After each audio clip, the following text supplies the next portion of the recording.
आज का हमारा विषय है राम काजू किन्हे बिना उन्हें कहाँ विश्राम। बजरंगबली श्री राम जी के अतुलित भक्त हैं, तो इसी संबंध में आज की हमारी ये कथा है। श्री राम जी हनुमान जी के संबंध में कहते हैं, समाज के सभी वर्णों ब्राह्मण क्षत्रिय वैश्य शूद्र चारों का रूप हनुमान जी में दिखाई देता है, अर्थात हनुमान जी तो सभी के हैं। हनुमान जी ने प्रभु श्री राम से स्वयं यह जानना चाहा कि आपने मुझे ब्राह्मण भी कहा, क्षत्रिय भी कहा, लेकिन वैश्य क्यों कहा? आपको मुझ में ऐसी क्या वनिक गुण दिखाई पड़े? तब श्री राम जी उनसे कहते हैं, प्रिय हनुमान, वैश्य दूसरों पर कर्जा चढ़ा देता है। तुमने भी मेरी इतनी सेवा कर दी है कि इसे चुकाना मेरे लिए आसान बात नहीं है। सुनु सुत तो ही उरी न मैं नाही, देखे करी विचार मन माही।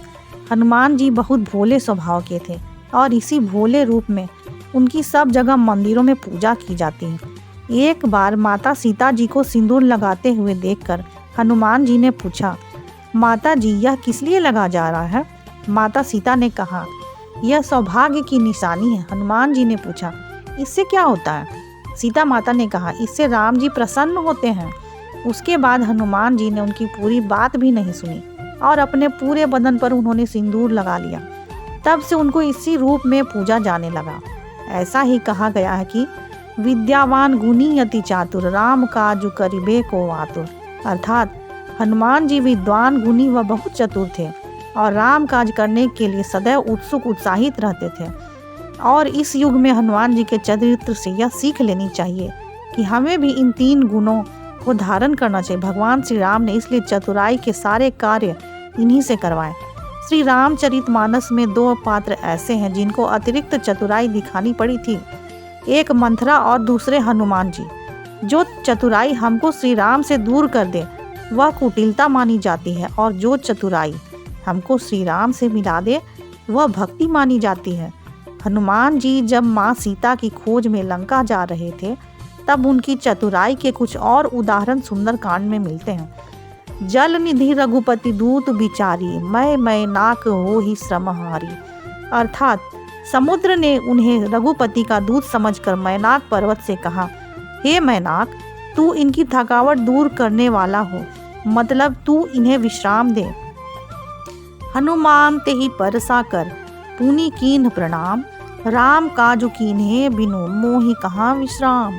अर्थात हनुमान जी ने उसे हाथ से छू दिया, फिर प्रणाम करके कहा, भाई श्री रामचंद्र जी का काम किए बिना मुझे विश्राम कहाँ।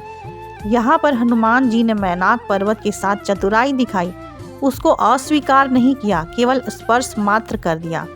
स्वर्ण पर्वत मैनाक सुख और समृद्धि का प्रतीक है। हनुमान जी ने सुख समृद्धि को ठुकराया नहीं, उसे स्पर्श किया और अपने उद्देश्य को नहीं भूले। कई बार ऐसा होता है कि वैराग्य और सादगी के स्वभाव को स्वीकार करने के कारण कुछ लोग सुख समृद्धि के साधनों को अपना शत्रु समझ बैठते हैं। मनुष्य का यह स्वभाव है कि जिससे अधिक विरोध किया जाए मन उसी पर जाकर टिक जाता है और इस तरह मन में आसक्ति आ जाती। श्री हनुमान जी ने मैनाक पर्वत को स्पर्श करने का अर्थ है विवेक के साथ सुख समृद्धि के साधनों का उपयोग करना। श्री हनुमान जी जब अपने मार्ग में आगे बढ़ते हैं तो उनके सामने सुरसा नामक राक्षसी आती है। उन्हें खाने के लिए उस राक्षसी ने अपना मुंह बड़ा करके खोला तो हनुमान जी ने भी अपने रूप को बड़ा कर लिया, फिर छोटे बनकर उसके मुंह में प्रवेश कर बाहर निकल आए। जस जस सुरसा बदनु बढ़ावा, तासु दून कपि रूप दिखावा, सत जोजन ते ही आनन कीन्हा, अति लघु रूप पवन सुत लीन्हा, बदन पठई पुनि बाहर आवा, मागा विदा ताहि सुर नावा। इस आचरण से उन्होंने बतलाया कि जीवन में किसी से बड़ा बनकर जीता नहीं जा सकता। लघु रूप होने का अर्थ है नम्रता, जो सदैव विजय दिलाती है।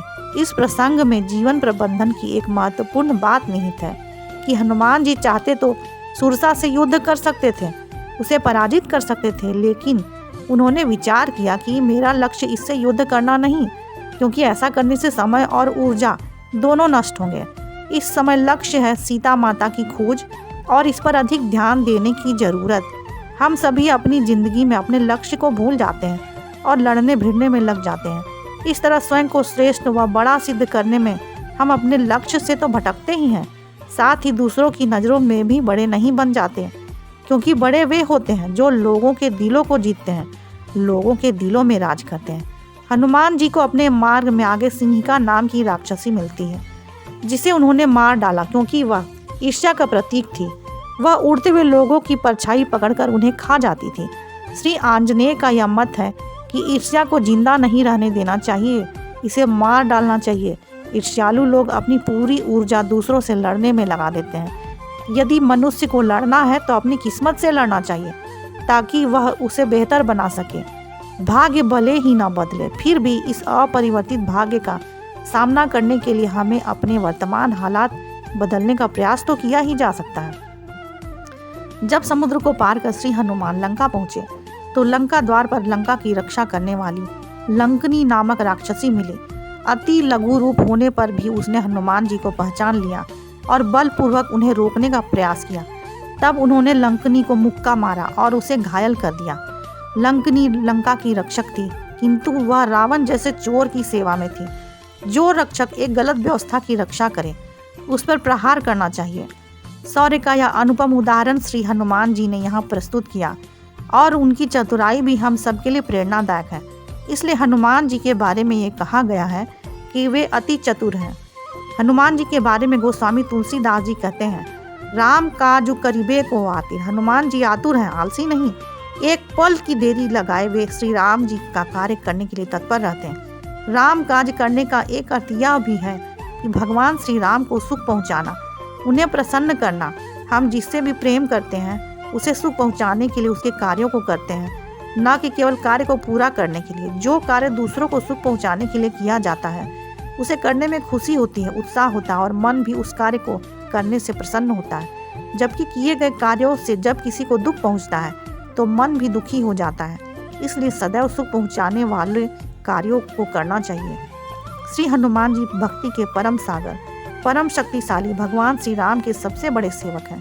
श्री हनुमान जयंती का पावन पर्व स्मरण कराता है कि श्री हनुमान जी के अद्भुत अतुलनीय व्यक्तित्व को हम सदैव अपना आदर्श मानें और उनकी आराधना करें।